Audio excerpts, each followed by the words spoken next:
নমস্কার বন্ধুরা, আমি অভিজিৎ চলে আসলাম নতুন একটি ভিডিও নিয়ে আপনাদের কাছে। আজকের এই ভিডিওটা হচ্ছে একটা পালিয়ে যাওয়া মেয়ের প্রতি বাবার লেখা একটা চিঠি। তো আমি এই ভিডিওটা শুরু করছি। আপনাদের ভিডিওটা কিরকম লাগবে বা লাগলেও আপনারা কমেন্ট সেকশনে জানাবেন।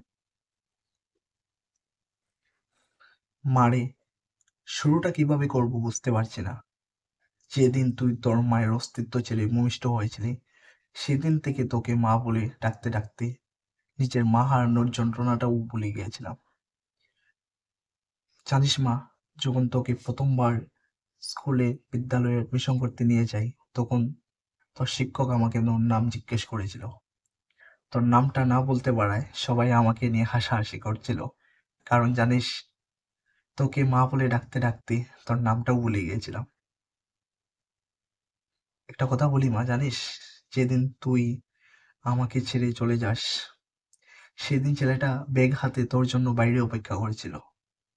আর তুই করে বসে এটাই ভাবছিলি, যদি আজ আমি যেতে না পারি তাহলে আমার ভালোবাসার কি হবে। আমার ভালোবাসা ওর কাছে ছোট হয়ে যাবে। আমি ওকে ছাড়া থাকতে পারবো না। আর কিছুই দেখ তোর চোখে পড়ছিল না। জানিস মা, তখন আমি কোথায় ছিলাম? আমি করে বসে তখন সৃষ্টিকর্তার কাছে, ভগবানের কাছে এটাই প্রার্থনা করছিলাম, যাতে তুই চলে না যাস। তুই চলে গেলে এই গোটা পিতৃ জাতির কাছে আমি ছোট হয়ে যাব। কিভাবে মুখ দেখাবো, কিভাবে থাকবো, কিভাবে তোকে ছাড়া বাঁচবো। এই হাত দিয়ে বুকের মাঝে আঁকড়ে ধরেছিলাম তোকে। তোকে ছাড়া কখনো কিছু ভাবিনি। জানিস মা, সন্তানদেরকে সন্তানদের ভালোবাসা যখন আমাদের কাছ থেকে দূরে চলে যায় না, এই কষ্টটা বলে বোঝানোর মতো না। তোকে এত আদর করে যত্ন করে বড় করলাম, ভালোবাসলাম। আর তুই, আর এখন এই জেনারেশনের ওরা 2-4 বছর, 3 বছর, 5 বছরের সম্পর্কের জন্য এই 20 বছর, 25 বছরের আদর ভালোবাসা থেকে দূরে চলে যায়। এগুলো কিভাবে হতে পারে রে মা? জানিস মা, তোকে অনেক মনে করি, অনেক মিস করি। তোর কথা মনে হলে অনেক কাঁদি। মান ও অভিমান সবকিছু ভুলে গিয়েও তোর অপেক্ষা করে থাকি, যদি তুই একবার ফিরে আসিস।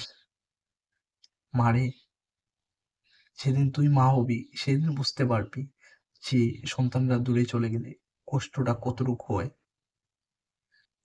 এই কষ্টগুলো বলে বোঝানোর মতো না।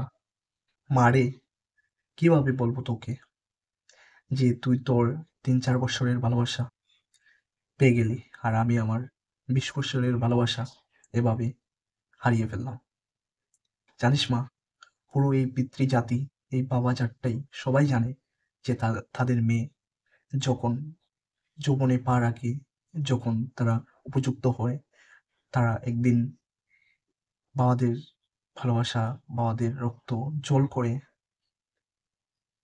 অন্যের করে চলে যায়। তারপরও বাবারা কোনোদিনও মেয়েদের প্রতি ভালোবাসাতে কোনো কৃপণতা রাখে না। নিজের জান প্রাণ দিয়ে ভালোবাসে। বাবাদের প্রথম ভালোবাসাই হচ্ছে তাদের নিজের মেয়ে। বাবা বাবাদের সঙ্গে মেয়েরার সম্পর্কটাই আলাদা থাকে, একটা বন্ডটাই আলাদা থাকে। জানিস মা, তোকে খুব বেশি মিস করি। তোর কথা মনে হলে বুক ফেটে যায়। সবসময় তোকে মনে করি। তোকে ছাড়া বাঁচ বেঁচে তো আছি, কিন্তু এই বেঁচে থাকার কোনো মানে নেই। মারে, তোকে অনেক বেশি ভালোবাসি। জানিস মা, বাবাদের ভালোবাসাটা কিরকম হয়? বাইরেটা অনেক শক্ত হলেও ভিতরটা একদম তুলার মতো নরম। বাবাদের বুক, বাবাদের বাবাদের ভালোবাসা বলে বোঝানোর মতো না। এটা মুখে প্রকাশ করার মতো ভালোবাসা না। সত্যি বলছি রে মা। মারে, তোকে বলছি, একবারও কি আমার কথা তোর মনে পড়ে না? হুম? তোরা যে একটা ছেলের 2-4 বছরের ভালোবাসার জন্য আমাদেরকে ছেড়ে চলে যাস, তাহলে আমরা কেন 20 বছরের ভালোবাসার জন্য কাঁদবো না, কষ্ট পাবো না, পাগল হবো না? হুম? একবার ভেবে দেখেছিস? 20 বছর এই হাত দিয়ে তোকে আদর করেছি, বড় বানিয়েছি, মানুষ করেছি, এই দিন দেখার জন্য নাকি? হুম? মারে, বাবাদের কষ্ট কেউ বুঝে না। বাবাদের কষ্ট কোনোদিনও বোঝানোর মতো না। তোরা একবারও প্রয়োজন বোধ মনে করিস না। হুম? বাবাদের ভালোবাসাকে ছেড়ে চলে যাস। কেন রে মা? এভাবে কেন করিস তোরা? জানিস মা, যখন গর্ভে যখন সন্তান ধারণ হওয়ার পর এই পৃথিবীতে যখন কোনো মেয়ে সন্তান জন্ম নেয়, তখন থেকেই বাবাদের একটাই চিন্তা যে তাদের মেয়ে যাতে কোনো ভুল হাতে না পড়ে, কোনো প্রতারণার শিকার যেন না হয়। এই মেয়েটাকে যেন সুন্দর করে ভালোভাবে সুশিক্ষা দিয়ে ভালো করে যত্ন করে একটা সুপুত্রের হাতে দিতে পারে, এটাই বাবাদের চিন্তা থাকে।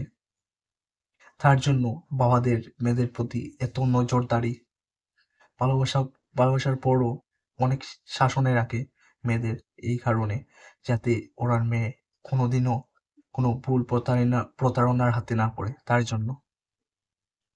মারে, আমার কথাগুলো যদি খারাপ লেগে থাকে তাহলে প্লিজ প্লিজ ক্ষমা করে দিস। এটি তোর বাবা। তো এখানেই আমি এই চিঠিটা শেষ করছি। তো বন্ধুরা, আপনারা জানাবেন এই ভিডিওটা কিরকম লাগলো, আপনাদের মতামত কমেন্ট সেকশনে জানাবেন। আর ভিডিওটা বেশি বেশি করে শেয়ার করবেন। আর যদি ভিডিওতে কোনো ভুল ত্রুটি হয়ে থাকে তাহলে ক্ষমার দৃষ্টিতে দেখবেন, আমাকে ক্ষমা করে দেবেন। তো আমি আমার ভিডিওটা এখানেই শেষ করছি। আপনারা সবাই ভালো থাকুন, সবাইকে ভালো রাখুন। জয় হিন্দ, জয় ভারত, টাটা বন্ধুরা।